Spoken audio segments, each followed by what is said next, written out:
Hôpital Tshisekedi à Lubumbashi. Le futur de la RDC sans corruption? Imaginez un instant. Un hôpital ultramoderne au cœur de Lubumbashi. Des routes pavées reliant chaque province, des aéroports flambant neufs et des chemins de fer qui traversent le pays. Et si tout cela était possible en République démocratique du Congo, non pas dans un rêve lointain, mais dès maintenant? Le 17 avril 2025, le président Félix-Antoine Tshisekedi Tshilombo a inauguré le centre hospitalier Tshisekedi Tshilombo, un joyau médical financé par la Caisse nationale de sécurité sociale.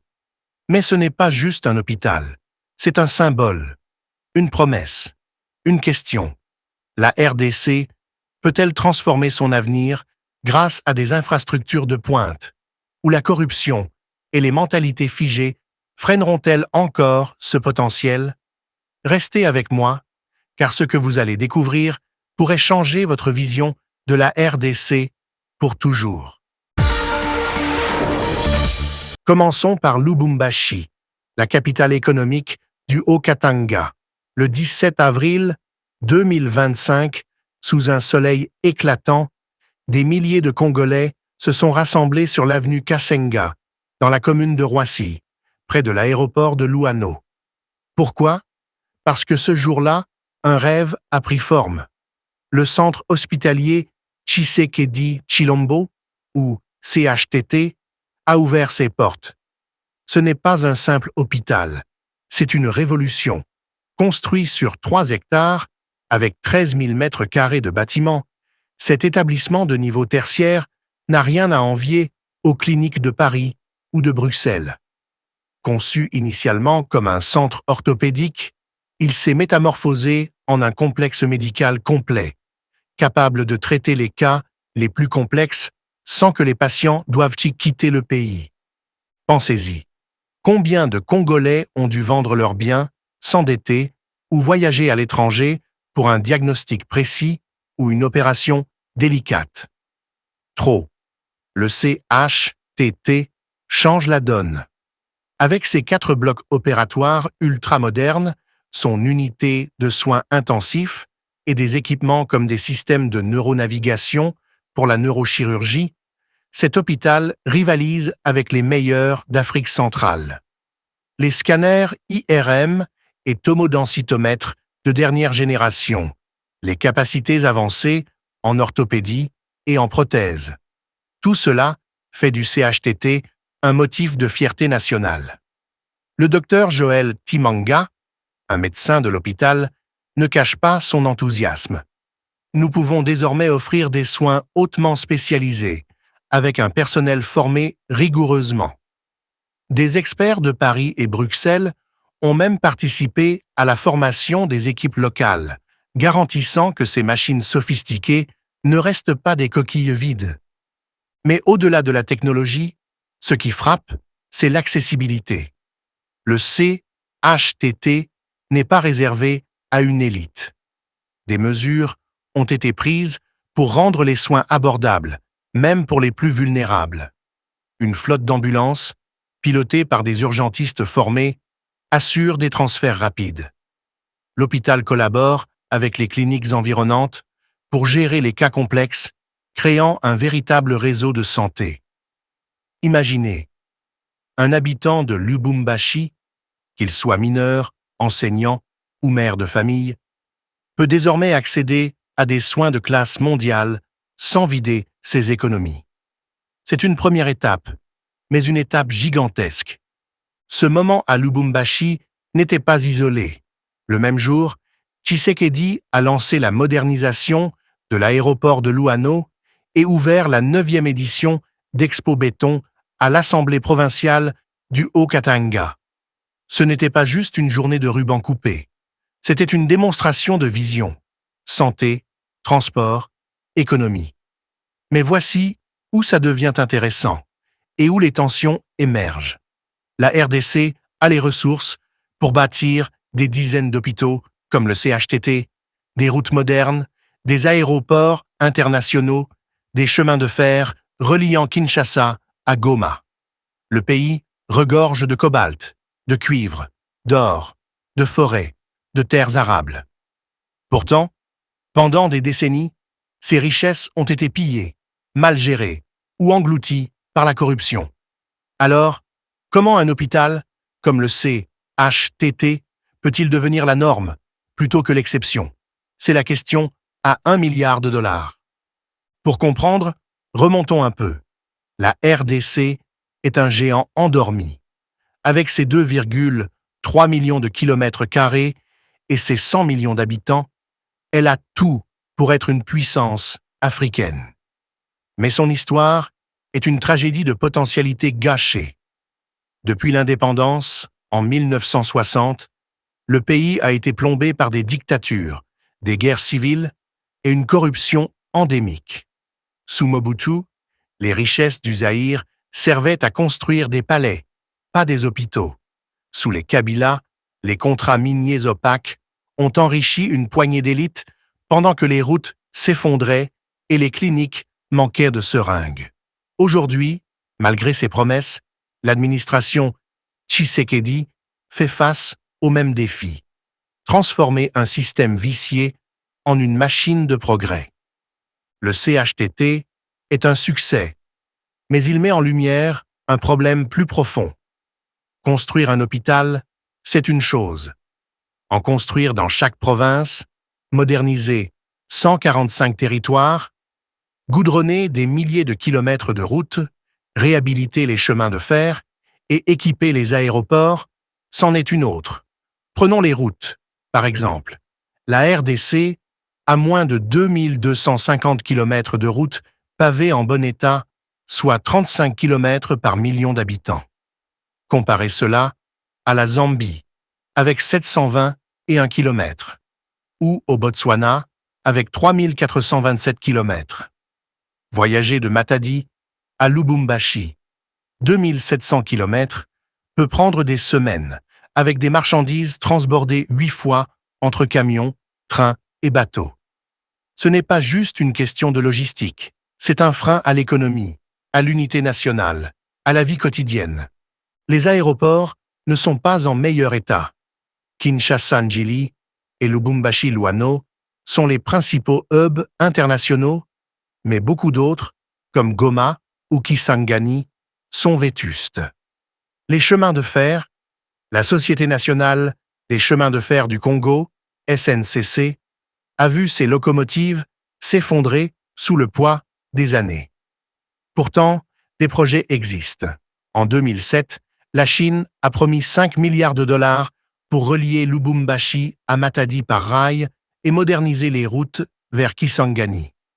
En 2021, la RDC a rejoint l'initiative Belt and Road et des travaux sont en cours sur la route nationale N1 entre Kinshasa et Lubumbashi.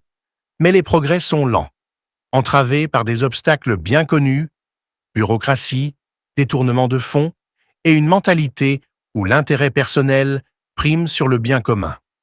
C'est là que la corruption entre en jeu. La RDC est classée parmi les pays les plus corrompus au monde par Transparency International. Les pots de vin, les contrats gonflés, les projets abandonnés après des avances de fonds. C'est une vieille chanson congolaise. Sous Tshisekedi, il y a eu des efforts. En 2020, il a créé une unité pour améliorer le climat des affaires. En 2023, il a révisé des contrats miniers opaques signés sous Kabila. Mais les scandales persistent. En 2021, le ministre de la Justice a signalé 1400 litiges internationaux contre l'État congolais, souvent liés à des disputes sur des contrats mal gérés. Chaque dollar détourné est un dollar qui ne va pas dans un hôpital, une route, une école. Alors, pourquoi le CHTT est-il différent? Parce qu'il a été financé par la CNSS, une institution qui, bien que publique, a su mobiliser des fonds sans les laisser s'évaporer. Charles Mudier, directeur général de la CNSS, l'a dit clairement lors de l'inauguration. Cet hôpital incarne la vision de Tshisekedi. celle d'un Congo qui rêve grand et transforme l'impossible en possible. Mais un hôpital, même exceptionnel, ne suffit pas. Pour que la RDC devienne un pays d'infrastructures modernes, il faut un changement de mentalité. Les Congolais doivent exiger la transparence, rejeter les petites corruptions quotidiennes et croire en un projet national. Plus facile à dire qu'à faire dans un pays où la survie prime souvent sur l'idéalisme. Mais regardons l'autre côté de la médaille. Certains diront que critiquer la corruption, c'est ignorer les progrès. Sous Tshisekedi, le PIB a cru de plus de 5% par an, selon le FMI. Des programmes comme le PDL 145, lancé en 2021 avec 1,6 milliard de dollars, visent à développer les 145 territoires du pays avec des routes, des écoles et des points d'eau. La modernisation de l'aéroport de Loineau, annoncée le même jour que l'inauguration du CHTT, montre que des projets avancent. Et le CHTT lui-même est la preuve que, quand la volonté est là, les résultats suivent. Alors, pourquoi être si pessimiste? Parce que le rythme est trop lent. Avec 80% des jeunes Congolais au chômage et plus de la moitié de la population vivant avec moins de 2,15 $ par jour, le temps presse. Et puis, il y a l'éléphant dans la pièce, l'insécurité dans l'Est. Les rebelles du M23, soutenus selon l'ONU par le Rwanda, contrôlent près de 20% du territoire congolais en 2025. Goma est menacée. Des millions de personnes sont déplacées et les routes dans le nord Kivu sont impraticables. Comment construire des infrastructures quand les engins de chantier risquent d'être attaqués? Tshisekedi a juré de ne pas négocier avec le M23, qualifiant cela de insulte aux victimes. Mais tant que la guerre persiste, les ressources financières et humaines nécessaires pour des projets comme le CHTT seront détournées vers la défense. Et si le président rwandais, Paul Kagame, comme certains le prétendent, ne veut pas d'une RDC forte et prospère, alors le défi est double. Pacifier l'Est et bâtir en même temps. C'est ici que le récit atteint son apogée. Le CHTT n'est pas juste un bâtiment, c'est un test. Si la RDC peut reproduire ce modèle dans chaque province, si elle peut construire des routes, des aéroports, des chemins de fer avec la même détermination, alors le pays pourrait devenir un leader africain. Imaginez une RDC où un patient de Goma peut être opéré dans un hôpital comme le CHTT, où un commerçant de Kisangani peut envoyer ses produits à Kinshasa par train en 48 heures, où un étudiant de Mbuji-Mayi peut voler vers Lubumbashi pour un stage sans passer par Johannesburg. Ce n'est pas une utopie, c'est une question de choix. Mais pour y arriver, il faudra briser le cycle de la corruption et changer la mentalité congolaise, du citoyen ordinaire aux élites. Comment faire? D'abord, renforcer les institutions. La CNSS a montré qu'une gestion rigoureuse est possible. Pourquoi ne pas appliquer ce modèle à la SNCC pour les chemins de fer ou à la Régie des voies aériennes pour les aéroports? Ensuite, investir dans l'éducation. Un peuple éduqué est moins tolérant envers la corruption. Enfin, impliquer la diaspora congolaise, qui apporte expertise et capitaux. Des médecins formés à l'étranger, comme ceux qui ont aidé à lancer le CHTT, peuvent transformer le système de santé. Mais tout cela demande du courage politique. Tshisekedi devra faire plus que couper des rubans. Il devra affronter les barons de la corruption, même au sein de son propre camp, et prouver que sa vision n'est pas juste un slogan. En conclusion, le centre hospitalier Tshisekedi Tshilombo est plus qu'un hôpital. C'est un miroir tendu à la RDC. Il reflète ce que le pays peut accomplir quand il unit ses forces, mais aussi ce qu'il risque de perdre s'il ne change pas. La corruption, l'insécurité, les mentalités figées, ce sont des chaînes qui entravent le géant congolais. Mais les routes, les aéroports, les hôpitaux, les chemins de fer, ce sont les clés d'un avenir prospère. La question n'est pas de savoir si la RDC a le potentiel. Elle l'a. La question est, aura-t-elle la volonté? Tshisekedi a montré qu'il pouvait livrer des projets concrets. À lui et aux Congolais de prouver que le CHTT n'est que le début. Si cette histoire vous a inspiré ou même secoué, ne vous arrêtez pas là. Abonnez-vous pour découvrir comment la RDC peut transformer ses rêves en réalité. Et regardez notre prochaine vidéo sur les coulisses du développement en Afrique centrale. Dites-moi en commentaire, pensez-vous que la RDC peut surmonter ces défis pour devenir une puissance régionale? Qui sont effectivement, qui vont voir le jour là-bas. Et donc les bâtiments, lorsque vous entrez, vous allez voir, donc c'est un système, on est allé sur un système pavillonnaire. Tout ça, effectivement, comme vous l'avez aussi relevé, pour la maintenance, on y a pensé parce que construire un tel bijou, c'est bon, mais le maintenir, et c'est ça le plus... Voilà, exactement. Donc on y a pensé, et voilà pourquoi, comme on avait de l'espace, on est allé sur... on a développé effectivement cette architecture pavillonnaire, et nous avons différentes sections, vous allez voir. À l'entrée, nous avons le grand hall d'accueil, et à gauche, nous avons la consultation, les consultations, donc la médecine ambulatoire avec différentes spécialités, et dans la continuité nous avons pratiquement la section technique avec les imageries et tout ça, avec comme vous l'avez vu, on a cité un plateau technique hautement fourni pour lequel la République peut être fière. Donc c'est pratiquement au centre entre la partie la médecine ambulatoire et les urgences. Les urgences sont à l'extrême avec une entrée autonome, une entrée dédiée aux urgences, et ce pour éviter de perturber, que le fonctionnement des urgences ne puisse perturber le fonctionnement du reste de l'hôpital. Donc après, nous avons des blocs opératoires, nous avons une unité de réanimation, ICU comme on le dit en anglais, c'est effectivement pour pouvoir réanimer ce qui arrive dans un cas très critique et très compliqué. Et nous avons un bloc opératoire avec 4 salles d'opération très bien équipées.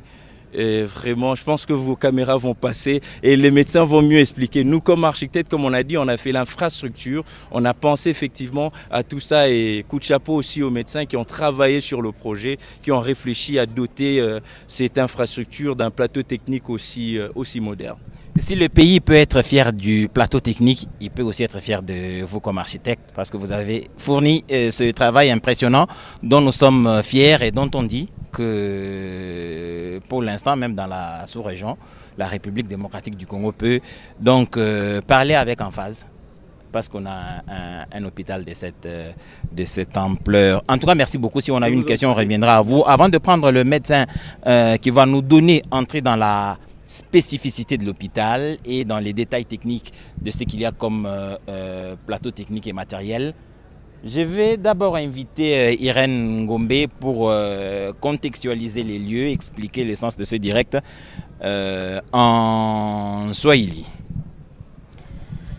Merci Edi Chala. Kama mnatokea kufata, Rais wa Jamhuri aliwasili mjini Lubumbashi leo, na kwanza kwenye uwanja wa ndege wa Lwano aliweza kuweka jiwe ya kwanza ya kujenga ama kufanya upya uwanja wa ndege wa Lwano, na huo utarekebishwa kabisa katika mavipindi vyote mbalimbali.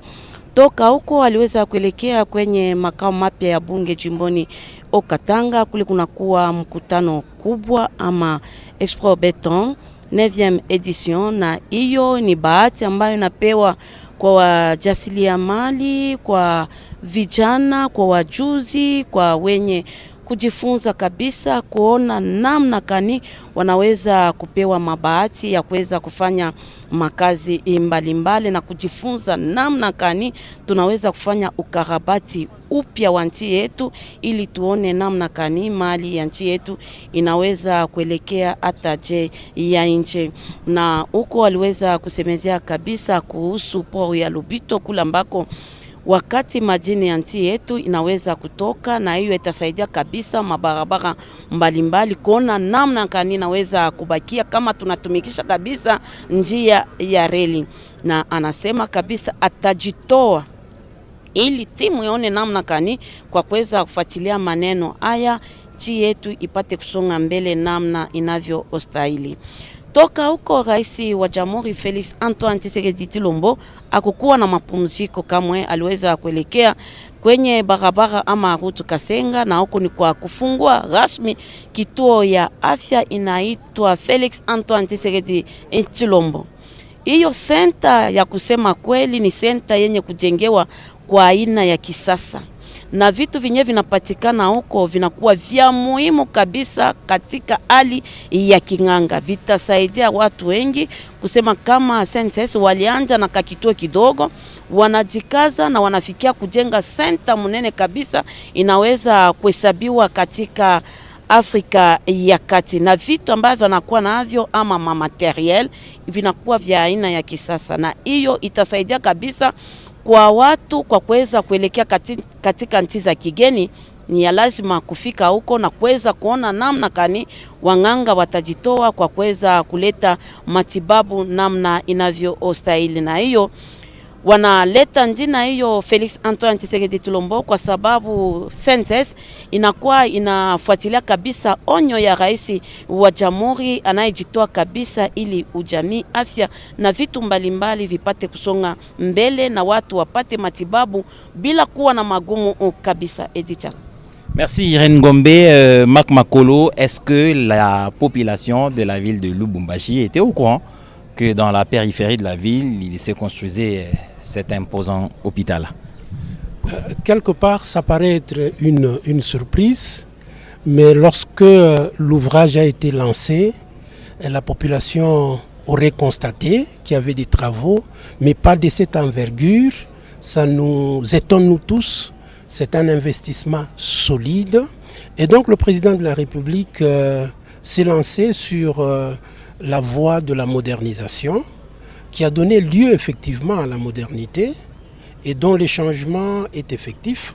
Nous avons ces bâtiments exceptionnels et donc la population présentement doit être garantie qu'il y a certains cas de maladies qui peuvent être pris en charge ici, et pour cela nous devons nous approprier cette vision du président de la République, de telle sorte que dans les domaines des développements de la République, de telle sorte que dans les domaines développement, d'ailleurs, un coup de chapeau parce que le président de la République l'a fait avec la participation de la Caisse nationale de sécurité sociale pour parvenir à la réalisation d'un grand bâtiment comme celui-ci. Et donc, c'est un événement heureux. Merci Marc Makolo, je vais revenir à vous tout à l'heure. Le temps pour moi de prendre le médecin. Je rappelle à nos téléspectateurs que cet hôpital est construit depuis le premier grain de sable sous financement de la SNCS jusqu'à la dernière tôle qui a été posée sur le bâtiment. C'est un financement SNCS. Monsieur Dr Joël Chimwanga, vous êtes médecin. On parle d'un hôpital avant que nous n'entrions dans les vifs du sujet. Je vous permets quand même de saluer nos téléspectateurs. Bonjour. Bonjour, nous saluons tous nos téléspectateurs qui nous suivent à distance. Merci, merci. En ce moment, la question est celle de savoir, on parle d'un hôpital tertiaire.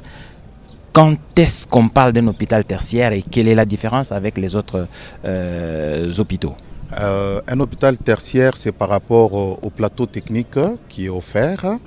L'administration des soins médicaux hautement spécialisés et administré en majorité par des spécialistes. En fait, c'est ça qui fait que l'hôpital soit classé tertiaire. Vous parlez du plateau technique, mais quelles sont les spécificités du plateau technique dont dispose cet hôpital? Avant d'aller loin, en fait, la spécificité, c'est aussi en rapport avec les matériels. Les matériels pour la détection, donc poser des diagnostics avec certitude. Nous avons des grands matériels comme l'IRM, les dernières générations des IRM, des scanners, des dernières générations des scanners. Et avec ça, ça vous permet de poser des diagnostics avec certitude, de poser des actes un peu plus spécifiques. Vous voyez, avec des blocs opératoires très spécialisés, où nous avons une machine qu'on appelle une neuronavigation, qui permet de procéder à la neurochirurgie avec beaucoup de précision. Voilà en fait tous ces éléments. En dehors de ça, nous avons le côté orthopédique. On peut procurer des prothèses, les dernières générations de prothèses, pour la prise en charge correcte des nécessiteux, en fait, si je peux répondre comme ceci. Avant que nous n'entrions dans la manipulation de ces différents matériels, la question est celle de savoir, avec un plateau technique de cette trempe, est-ce que les soins de santé sont accessibles aux Congolais moyens? Congolais moyens. Je pense que l'administration, comme le directeur général a eu à le dire dans son speech, tout a été calculé pour que ça soit à la portée des bourses moyennes. En fait, c'est possible que les soins, qu'on puisse donner des meilleurs soins à la population, même la population la démunie. C'est possible, en fait, ça a été prévu, oui. Ça a été prévu. Maintenant, le nivellement de capacités en rapport avec le plateau technique. Est-ce que vous pensez que les médecins qui sont ici au centre hospitalier Tshisekedi Tshilombo sont en mesure de manipuler avec certitude, parce qu'il est un fait d'avoir un matériel performant, mais il en est un autre, avoir un personnel suffisamment outillé, en capacité de manipuler avec efficacité pour obtenir les résultats escomptés. Est-ce que c'est le cas ici au centre hospitalier Tshisekedi Tshilombo? Exactement, tout avait été pris en compte. Le personnel qui a été recruté, c'est selon les procédures requises. Tout le monde est passé par le processus normal d'embauche. Et avant que le travail ne commence, nous avons eu à passer par des formations, par des initiations et beaucoup plus la présence des spécialistes. Donc il y a des spécialistes qui ont été approchés pour la manipulation efficiente des matériels. Ça peut nous être garanti. La disposition actuelle de l'hôpital, est-ce que les agents de la Caisse nationale de sécurité sociale ont un tarif préférentiel ou ils sont pris en charge totalement par la Caisse nationale de sécurité sociale? Je ne sais pas si la question vous dépasse, oui. Mais sinon, c'est une question qui me vient à l'esprit. Oui. Ok, bon, ça je pense que l'administration peut être bien posée. Enfin, c'est elle qui est habilitée à nous dire, mais bon, nous en tant que médecins, je pense que nous on ne touche pas trop à l'administration. À l'administration, très bien, nous avons compris. Maintenant, les rapports avec les autres hôpitaux, parce que quand vous avez un centre hospitalier de cette trempe, vous devez être à même de recevoir les cas qui n'ont pas été pris en charge par les hôpitaux environnants ou dans le pays. Est-ce qu'il y a des échanges envisageables ou envisagés déjà avec les hôpitaux des environs ou du pays? Oui. D'autant plus que nous avions dit que les soins ici sont beaucoup plus spécialisés et avec la présence des spécialistes aguerris. En fait, c'est ça, tout a été mis en place pour que l'on puisse approcher tout ce qui manque dans toutes les autres structures environnantes, que tout ce qui manque soit qu'on puisse venir les trouver ici et qu'on puisse travailler en collaboration, comme on peut dire. Déjà avec les voisins qui sont à côté de nous, il y a déjà certains partenariats pour que certains cas, on puisse commencer à travailler en collaboration. Ouais. En collaboration, mais il y a la médecine des urgences. Est-ce qu'il est prévu ici un service de cette nature, il peut y avoir en termes de mobilité, une nécessité d'évacuer un malade d'un hôpital vers cet hôpital ici, et que si un appel est lancé ou un coup de fil est passé, il y a lieu d'imaginer que l'hôpital, le centre hospitalier Tshisekedi Tshilombo, se déplace en toute urgence pour ramener le malade et le patient sur les lieux. Ça a été prévu. Pour ce qui est de la mobilité, je pense qu'il n'y a aucun souci à se faire. Les ambulances, elles sont là avec un personnel aguerri, avec des urgentistes, comme on dit, qui peuvent transporter les malades d'un lieu vers un autre sans beaucoup de crainte. Hein. Donc de ce côté-là, je pense qu'il n'y a aucun souci à se faire. Il n'y a aucun souci à se faire. Docteur Joël Tshimwanga. Oui. Ok, ça va. Je vais permettre à Irène Gombe de vous poser quelques questions en Swahili. Irène, tu peux venir, quelques questions en Swahili pour permettre à nos locuteurs de la langue Swahili de comprendre plus ou moins ce de quoi on a parlé il y a quelques minutes, le plateau technique de l'hôpital, mais aussi l'ouverture de l'hôpital à d'autres centres hospitaliers ou d'autres centres de soins dans le parage. Aksanti Edi Chala, tunakuwa na munganga, nadhani anaweza tena kujijulisha ama kujitambulisha kujua ni munganga gani tunakuwa naye. Mie ni Dr. Joël Tshimwanga, niko munganga huko ku CHTT Tshisekedi Tshilombo. Bon, Irène Gombe ne partait pas encore. Le président de la République est en train de sortir après cette longue visite. Vous avez compris que depuis que nous sommes ici, il était en train de visiter l'hôpital. Il va maintenant dévoiler la plaque métallique à l'entrée de l'hôpital. C'est en tout cas le plus grand moment de cet événement. Et il va le faire devant les caméras de la radio-télévision nationale congolaise et partout où vous suivez la télévision nationale, vous pouvez vous rassurer que c'est en direct que cela se passe. Le soleil est en train de se coucher à Lubumbashi, mais en tout cas, une heure de plus dans la partie ouest de la République démocratique du Congo, il fait encore grand jour.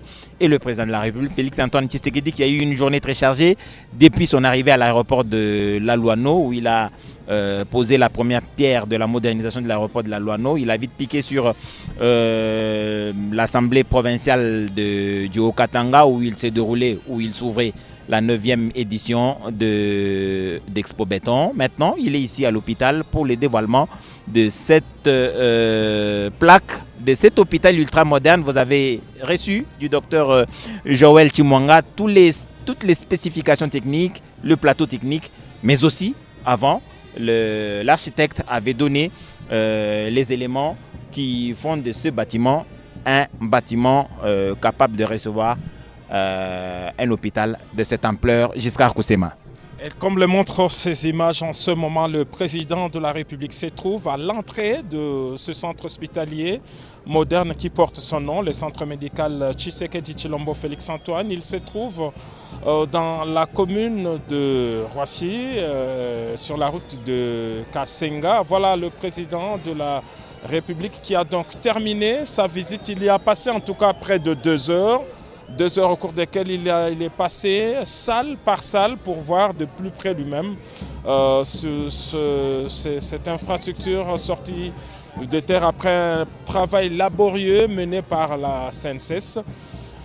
Avec ce dévoilement, Edi Chala, c'est dire que cet hôpital est désormais fonctionnel et qu'il est en mesure de recevoir les patients. Voilà ce qui était au départ qu'un centre orthopédique, aujourd'hui est un grand hôpital de niveau tertiaire, en tout cas un hôpital des hôpitaux. Tous les cas médicaux qui ne trouvent pas de solutions au niveau des centres hospitaliers devraient être résolus ici. C'est ça la vocation d'un hôpital tertiaire. Et donc, tous les spécialistes dans tous les domaines, l'urologie, l'imagerie, la médecine interne, toutes les spécialités sont prises en charge ici et il existe des médecins. Et Dr Joël ne va pas nous contredire. Je l'ai vu d'ailleurs hier faire le tour avec ses collègues venus de Paris, Bruxelles, pour la mise à niveau du personnel qui a été recruté sur base de critères scientifiquement objectifs pour pérenniser cette œuvre ici à Lubumbashi. Merci Giscard Koussema. Le président de la République a donc fini, il est en train de partir. Nous allons rester encore quelques minutes. Le temps pour nous d'avoir quelques officiels de la SNCS qui viendront certainement dire un, deux, trois mots sur cette journée historique pour la SNCS. On était en train de parler en Swahili. Irène Ngombe était en train d'échanger avec le docteur Joël Chimwanga, alors que le président de la République est en train de quitter tranquillement ce lieu. Après avoir ouvert au public cet hôpital ultramoderne, on vous a parlé d'un hôpital de niveau tertiaire. Ça veut dire qu'à tous les niveaux, les spécialistes sont disponibles et qu'ils peuvent administrer des soins requis selon le besoin des patients. Et tout cela est fait et sous la bonne coordination de la SNCS qui depuis est sous le contrôle de la tutelle, j'allais dire, du ministère de la Santé publique. C'est une décision prise par le gouvernement, par le président de la République. Vous prenez donc Irène Ngombe en quelques minutes, le temps de poser des questions en Swahili au docteur Joël Chimwanga pour permettre aux locuteurs de la langue Swahili de pénétrer la réalité ici à quelques mètres du centre-ville de Lubumbashi. Aksanti Edi Chala, Dr. Joel Chimwanga atatufasilia namna kani hospitali inajengewa na ni matunzo kani wakaaji wa mji wa Lubumbashi wanaweza kwa kupata huku maexame kani wanaweza kufanisha na ni namna kani purke bantu baone namna kani wanaweza kwa kujitunzisha. Hospitali ya sasa inafunguliwa tu, wanasema kunakuwa material bintu bimoya bile tunaweza kutanisha mu nchi ya kigeni mepikwa hapa petu Lubumbashi. Ufasilie kama mbakaji wa mji wa Lubumbashi waone nini wanaweza kufanya. Aksanti, hospitalo yetu gisi banazijenga ni hospitalo ya kupatia masoin ile tunaita masoin spécialisé. Masoin spécialisé, masoin ya nguvu mais spécialisé. Ile ni ba specialiste benye batatoka mikini ya kwa chana na bengine hapa ile bataleta njuu ya kufikia kuile bakubwa bariuza materiel vyombo vya nguvu vya kuwezi kusaidia ile kazi ifansikike mnamna ile inastahili. Kuna kuya mascanner ya nguvu ya minene ya kuleta resultat fiable. Kuna kuwa IRM ile inakuwa chombo ya nguvu sana, inakuwa haina fasili ya kuwa kuma hospitalo ya mingi, sasa hii bana tusaidia tunaipata. Kuna kuwa na neuro navigateur ni makusema, kuna kuwa chombo kimoja benye banapata malaria ya bichwa. Ni kusema on peut leo Lubumbashi koopere kichwa na precision ya mingi, kama kuna kuwa tumeur, kuna kuwa bintu kivimbo mkichwa, kuna kuwa problem mkichwa, kuku posibilita kuwezi koopere kutosha kwa shipo difficulté ya mingi. Ophthalmologie na kuwa na mavyombo ya nguvu sana ya kuwezi kutunza kupata malaria ya macho na precision na kuleta majibu wakati mfupi. Kunakuwa na service ya orthopedi ya banduku bale banapata msiba ya accident ya mikulu banakata ou bien nini, kuna bana produire huku prothèse ya mizuri generation ya sasa hii ya kusaidia muntu bantu bakuye mu afya mzuri. En fait ni hapa bahati yetu ya siku pikia aksanti wakubwa wa inchi wenye bali kumbuka kuleta kiombo kia hivi pour que tusaidie population. Na muvile banayenga hopitalo baliwaza kusema itasaidia bantu bote, niveau yote ya bantu banezi kuya na possibilité abo kwanza kwa kubeba matunzo ku hopitalo yetu. En fait jo yenye minezi kusema pale. Asante sana. Okay. Dr. Joel. Okay.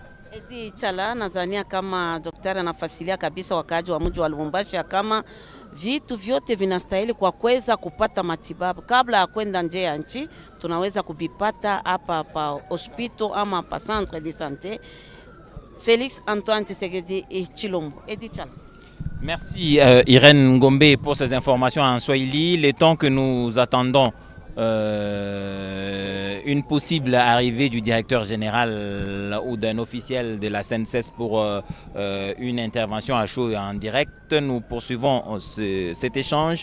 Le président de la République est parti il y a quelques minutes, mais il a ouvert cet hôpital au public extérieur. Les informations qui nous sont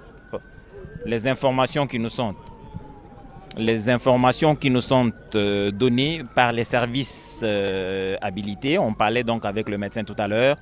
Il est possible d'organiser une neurochirurgie. Ça ne se fait pas à n'importe où.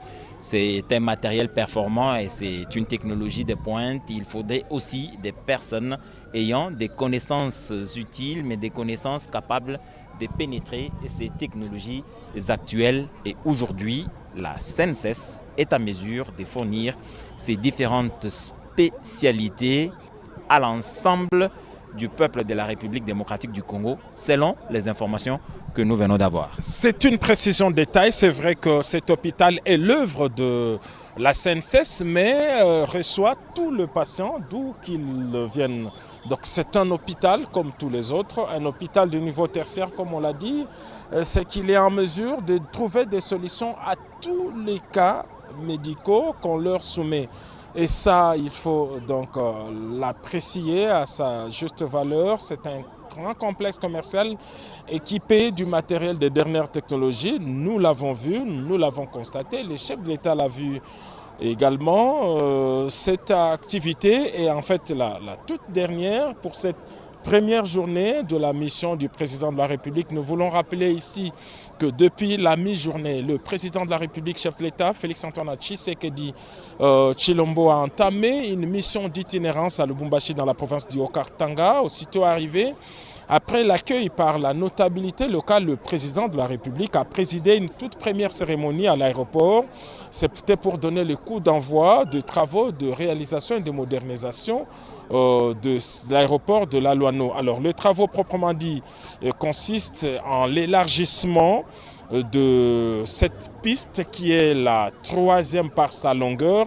Lorsqu'on considère que Kinshasa a la plus longue piste, suivie de Bangboka et puis Luano devrait reprendre sa 2e place.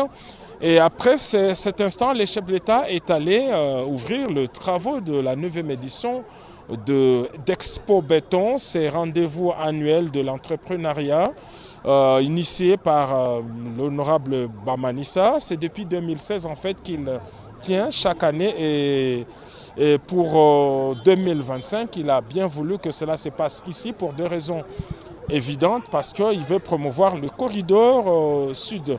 Et puis le chef de l'État qui vient de clôturer sa journée avec cette importante activité ici, non loin de l'aéroport, avec ce centre hospitalier, œuvre de l'INSS qui porte désormais son nom. Mais ce n'est pas fini, SNCS, oui. Mais ce ne sera pas tout, Edi Tchala, parce que le président de la République va aujourd'hui réunir les conseils de sécurité, parce que la sécurité reste la priorité des priorités. Il réunit les autorités nationales et provinciales pour une réunion du conseil de sécurité ce soir. Et puis demain, nous allons nous retrouver sur les antennes de la RTC, cette fois pour couvrir le conseil des ministres, parce que la première ministre et tous les membres du gouvernement commencent à arriver ici à Lubumbashi pour cette réunion du gouvernement. Et là également, d'importantes décisions, comme toujours, sont attendues et le chef de l'État va avoir le rapport général de la situation sécuritaire au niveau du pays et au niveau de la province. Voilà ce que nous pouvons dire, Edi Tchala, pour l'instant. Donc nous sommes encore ici à l'hôpital Félix-Antoine Tshisekedi Tshilombo, près de l'aéroport de Laluano. Merci. Nous attendons le ministre de la Santé qui est désormais la tutelle de la Caisse nationale de sécurité sociale. En tout cas, il a 2-3 phrases à dire. Gauthier Sey, 2-3 minutes. Notre confrère journaliste, il est dans la cellule de communication de la SNCS. Il a suivi les travaux de cet hôpital depuis le début et jusqu'à ce moment précis. Ce moment précis, c'est celui de l'inauguration par le président de la République de cet hôpital. En gros, qu'est-ce qu'on retient des efforts qui ont été fournis par la SNCS et toutes les péripéties qui ont entouré la mise en place de cet hôpital? Ce qu'on retient et dit est que le chef de l'État est en train de matérialiser sa vision. J'ai accompagné le directeur général de la CNSS plus d'une fois pour, n'est-ce pas, superviser, réceptionner les appareils, tout ce qui était avec. Et je voyais comment il était sous pression de chef de l'État, lui demandant, n'est-ce pas, de rapidement achever ses biens.